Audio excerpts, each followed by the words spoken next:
Welcome ka tropa sa Manwa Recap, pwede bang mag-like at mag-subscribe ka muna, salamat sa suporta. Nagpapatuloy ang kwento natin sa isang kakaibang bagay at makikita natin ang isang anino na nakatingin sa isang bagay na parang bahagi ito ng eksperimento. At nagsalita na ang kaninang nakatayo at ito pala si Buyer at sambit pa nito na ngayong oras na to si 75th Master Daiko, alam kong making loyal ba ito sa iyo Lord Devo, at nagsalita naman si Devo na nagdedepende ito sa panahon kung magbabago pa ba ang kanyang personality, napasambit na lang si Buyer sa pangalan ni Devo. At dugtong pa ni Devo na kung hindi siya magbabago at hindi kung hini ako sundin pahala na siya, habang makikita naman nating ang long cut sa mukha ni Buyer.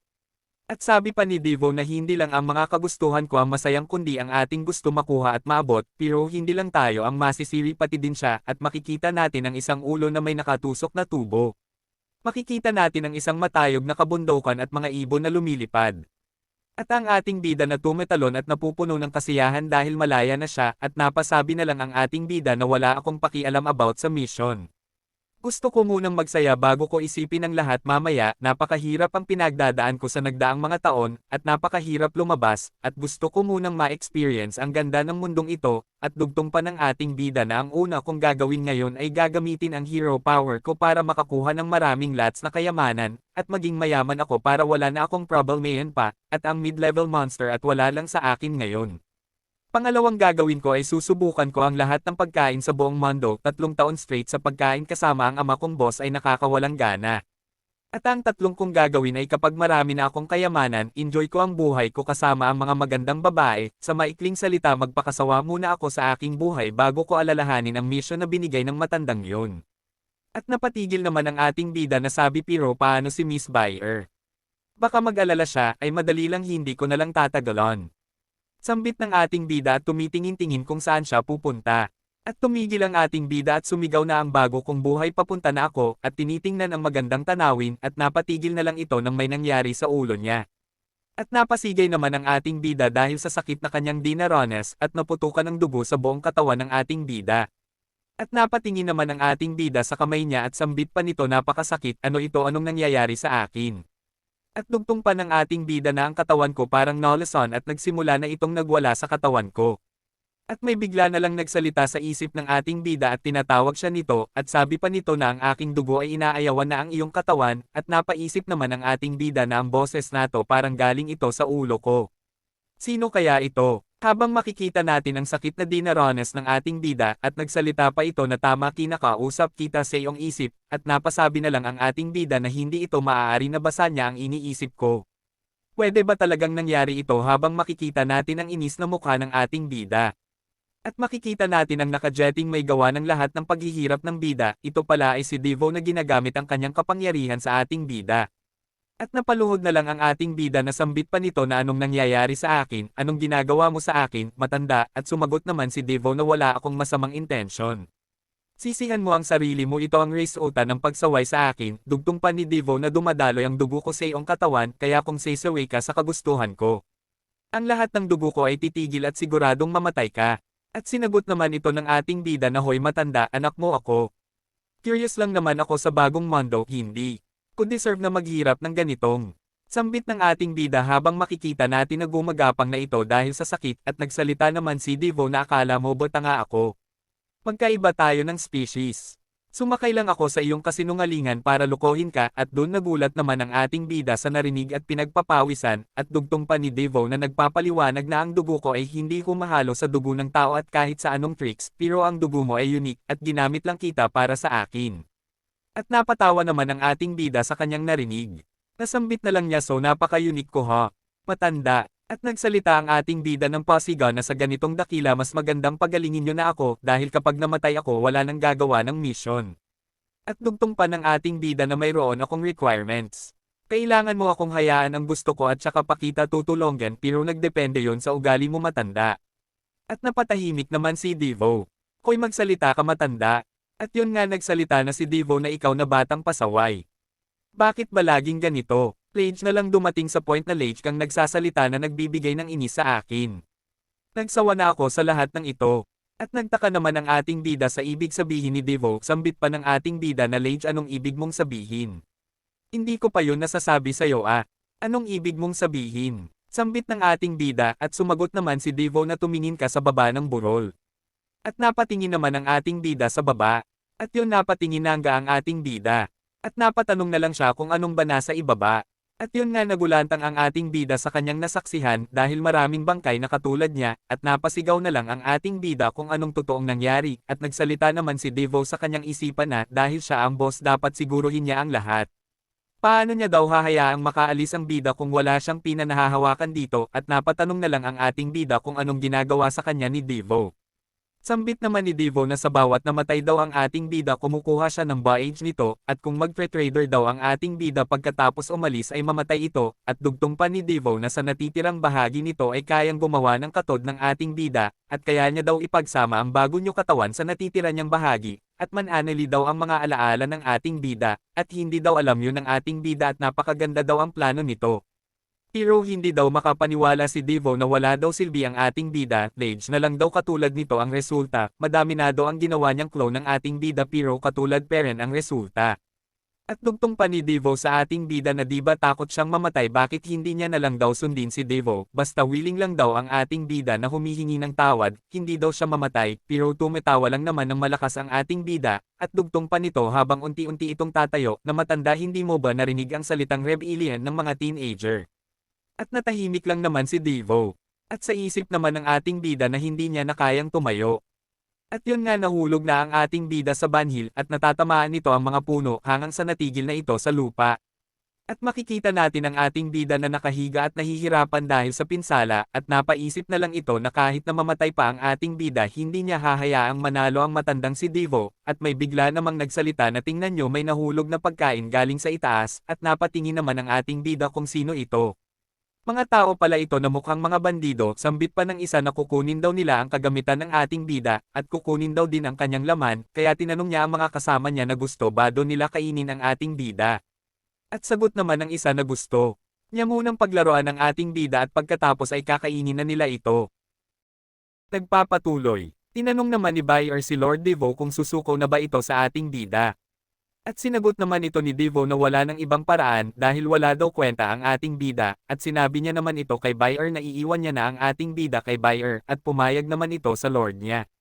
At nang umalis na ang Lord ni Buyer ay ngumiti naman ito at hinawakan ang ulo ng ating bida na sambit pa nito na 75th Master, so gusto mo na magsimula ng bagong buhay.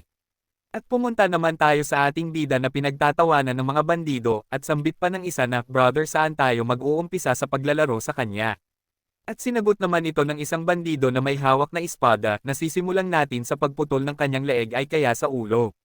At patuloy pa nilang pinagtatawanan ng ating bida dahil sa system status nito, nasambit pa ng isa na tingnan nyo bago pa lang pala siya sa pagiging hero, at isang level 1 habang tumatawa pa ito, at sambit naman ng isa na napakamalas ng ating bida dahil nagkakita sila ng mga bandido. At sumagot naman ang ating bida sa isip niya na napakamalas ko. Ngayon hindi malang ako mamatay ng tahimik at dugtong pa ng ating bida na hindi ko alam kung mga bandido ba sila o kaya magnanakaw pero hindi na yun mahalaga dahil mamatay na rin naman ako. At nagsalita naman ang isang bandido na paano kaya kung pagsabihin pagbutol ang babaeng kalahating kabayo. At nagsalita naman ang isa na napakaganda naman ng panlasa mo magandang idea nga yan at napatanong na lang ang ating bida kung anong pinagsasabi nila at mayroon pa pala silang nahuli maliban sa ating bida at unti-unti ngang lumingon ang ating bida at nagulat nga ito sa kanyang nasaksihan at yun pala mayroong ayong babae ang nakatali at makikita nga natin ang kalahating tao at kalahating kabayo. At nagsalita naman ang ating bida at kinausap ang bandido na, Hoy mister, bandido pwede mo ba ang pakawalan yung babae, ang pagkain sa akin at kasya na, at mas masarap ako kaysa kanya. At dugtong pa ng ating bida na basta maghintay lang sila sa kinatatayuan nila marami pang katulad ng ating bida ang mahuhulog, at pwede nila siyang kainin sa gusto nila. At ngumiti lang naman ang bandido. At bigla itong nagalit at tinusok ang katawan ng ating bida ng kanyang espada, at sambit pa nito na si Tenjin ba ng ating bida tanga ito. At napasigaw naman ang ating sasakit. At napasabi na lang ang ating bida na ikaw na bastardo ka. At sa mukha ng dugo ang ating bida dahil sa pinsala nito. At nang binunot na ang espada sa katawan ng ating bida nagsalita ito na, ikaw na bastardo ka bakit mo ginaganyan ang isang babae, puno ba ng bakal ang ulo mo? Pero pumunta lang naman ang bandido sa babaeng kalahating kabayo at sabi pa nito sa ating bida na, maliit na bata nag-iisip ka ba na iligtas siya? Habang may hawak-hawak naman ang bandido na kung anong bagay at lumalabas ang kuryente dito at dugtong pa ng bandido na mabuti kung mayroon kang kakayahan para iligtas siya. Kung wala sisimulan kun ang pahirapan siya at sa nakita ng ating bida, sumigaw na ito na hoy tagilan mo yan pag ipagpatuloy mo peyan papatayin kita at ngumiti lang naman ito na ang sabi pa na titingnan natin kung makakaya niya ang Dark Lightning Spear ko. At yun makikita natin sumisigaw ang babaeng kalahating kabayo dahil sa sakit ng pagkakuryente sa kanya. At tuluyan hanggang nagalit ang ating bida na sabi pa nito na ikaw na bastardo kapapatayin kita. At tumayo na ang ating bida para salakayin ng bandido at hindi niya pinansin ang mga sugat niya at nabigla naman ang bandido na sambit pa nito na ang lalaking iyan dahil lang sa babaeng kalahating kabayo tumayo ito kahit napakaraming injuries. At patuloy ang ating bida sa pagsugod habang sumisigaw ito na pakawalan mo siya. At napakomento naman ang isang bandido na napakabilis niya. Hindi ka panipaniwala pero sinalubong lang naman ito ng pamalo ng isa pang bandido at sapul nga ang ating bida, at napatawa naman ang bandido, at sambit pa nito na hindi yan madali bata. At yun nga tumila pa ng ating bida dahil sa lakas ng pagkapalo sa kanya. At nagsitawa na naman lahat ng bandido na sabi pa ng isa na gusto mo bang maglaro ng ikaw ang hero tapos ililigtas ang isang magandang babae. Minamaliit mo ata kami bata, ikaw na level 1 na basura, at nagsalita naman ang isa habang tumatawa na nakakatawa talaga ang batang yan, at dugtong pa ng isa o nga katulad nito gusto niyang maglaro ng hero heroine. At hindi naman nakapagsalita ang ating bida dahil sa pinsala. At nagsalita naman ang isang bandido na may hawak na lightning spear na patawarin mo ako bata pero nabigo ka, habang tumatawa ito ng may pang-iinis, at pinagpatuloy niya ang pagpapirap gamit ang kanyang lightning spear sa babaeng kalahating kabayo, at yun nga patuloy ang babae sa pagsigaw, at nagsalita na naman ang bandiina sabi na parang malapit na siyang mamatay, habang makikita natin ang babaeng kalahating kabayo ay malapit ng sumuko, at napamura naman ang ating bida, at napaisip na wala na siyang ibang pagpipilian kundi lumapit. At yun nga tinawag na ng ating bida si Devo na sabi pa na hoy matanda maririnig niyo ba ako? Gusto kitang kausapin. At makikita natin ang bandido na binitawan niya na ang kanyang biktima at sambit pa nito na parang hindi ka na maliligtas ng lalaking iyon. Kaya susunugan na lang kita ng buhay. At nagpatuloy naman ang ating bida sa kanyang ginagawa na sambit pa nito sa kay Devo na hoy matanda diba sabi mo kung hihingi ako ng tawad ng buong puso pagalingin mo ako. Pero hindi peren pinapansin ni Devo ang ating bida kaya sumigaw na ang ating bida at gumawa ng isang desisyon kaya nangako na ito kay Devo na gagawin na nito ang kanyang mission kahit anong mangyayari. Kaya patuloy itong nakiusap na pagalingin na ito ni Devo. At makikita natin ang bandido na atakihin na uli ang babaeng kalahating kabayo at sabi pa ng bandido na malapit ka nang maging masarap ah. At nagsalita naman ang isang bandido na napakaingay daw ng ating bida kaya puputulan niya na daw ito ng kanyang ulo, tumatawa pa ito. At sumigaw na nga ang ating bida na ama kong boss. At nang tamaan ang ating bida ng espada ng bandido, nagtaka na lang ito at pinagpapawisan, sinalag lang pala ito, at makikita natin na sumanib pala si Devo sa ating bida, at sambit pa nito na narinig ko ang pagtawag mo, at ang iyong loyalty. At napatanong na lang ang bandido kung anong nangyayari. At nagsalita pa si Devo na hindi ko kayang manatili ng napakatagal sa iyong katawan, kaya ikaw na ang bahala sa lahat, at pagkaalis ni Devo nagtaka na lang ang ating bida dahil naka-recover na ang kanyang katawan. At dugtong pa nito na bumalik na lahat ng lakas ko, oras na para tangalin ang kanilang ulo. At yun nga sinimulan na ng ating bida ang kanyang pagmassacre, napasigaw naman ang isang bandido sa nasaksihan, at napasambit pa ito na level 1 hero speed.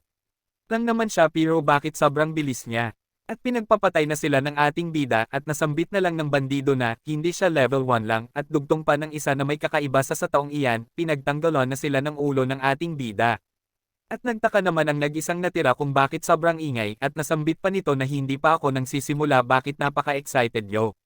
At nang pagkalingon ng bandido ay nagulantang na lang siya sa nasaksihan. At nagsalita naman ang ating bida na hindi ka pa nakapagsimula.